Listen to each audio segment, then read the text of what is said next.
গাছ দুটিকে দেখে আপনারা প্রত্যেকে চিনতে পারবেন। গাছ দুটির নাম অ্যাগ্লোনিমা।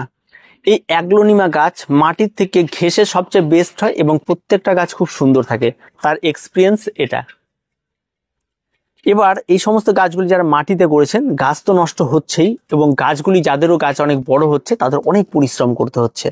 কিন্তু এই একটা মিডিয়া যেখানে এই সমস্ত গাছগুলির জন্য কোন রকম কোনো পরিশ্রম করতে হয় না। পরিশ্রম শুধু একটাই, এই ঘেঁষকে জোগাড় করা।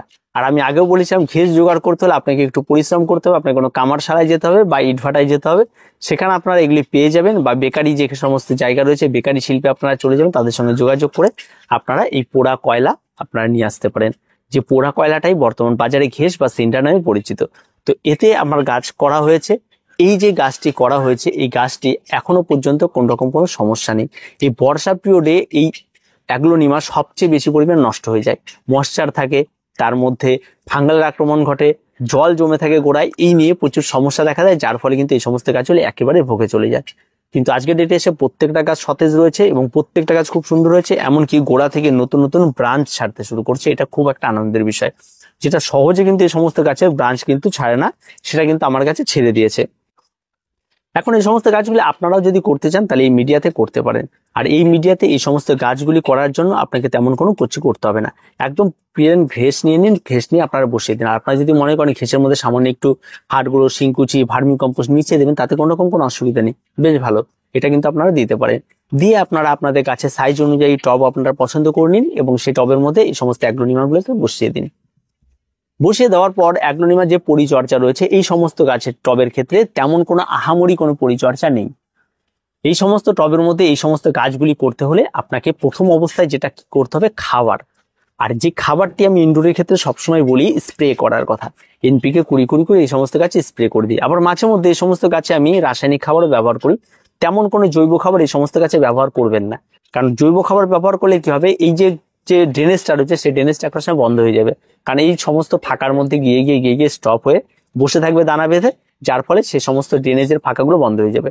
তো জৈব খাবার স্প্রে করার গোড়ায় দেওয়ার কোনো প্রয়োজন নেই, স্প্রে করুন বা গোড়ায় রাসায়নিক খাবার দিন।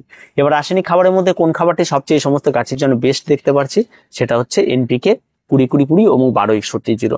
আমি 12-61-0 গাছের গোড়ায় মাসে একবার করে ব্যবহার করি, 1 লিটার জলে 2 গ্রাম গুলে নিয়ে। আর একটা বিষয় হচ্ছে বাকি অংশটি এই সমস্ত গাছে স্প্রে করে দিই।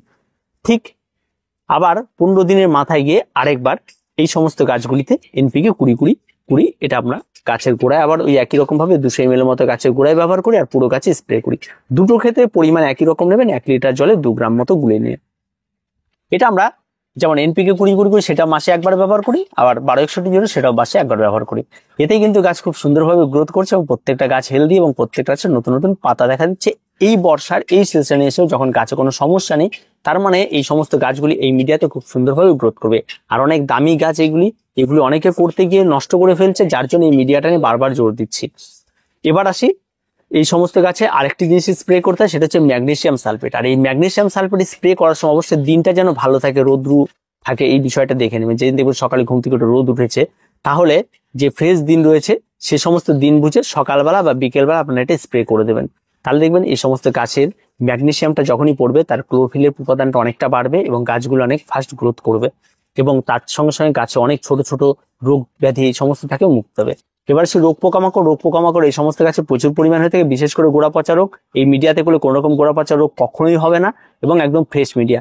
এবং দিনের পর দিন যা বাগানের অবস্থা দেখছি, আমার মনে হচ্ছে মাটি ছেড়ে এখন ঘেঁষি ব্যবহার করবো সমস্ত গাছের জন্য, কারণ এটা একটা বেশ ভালো মিডিয়া পেয়ে গেছি, যেটাতে বারবার করে চেঞ্জ করতে হয় না, গোড়া খোঁচাতে হয় না, ঘাস হয় না, কোনো কিচ্ছু হয় না। এবং এখানে আপনারা খেয়াল করুন, একটা ঘাসও আজ পর্যন্ত হয়নি, গাছের গোড়ায় আজ পর্যন্ত নিড়ানি করতে হয়নি। তো এত সহজ মিডিয়া আমি কোথায় পাবো?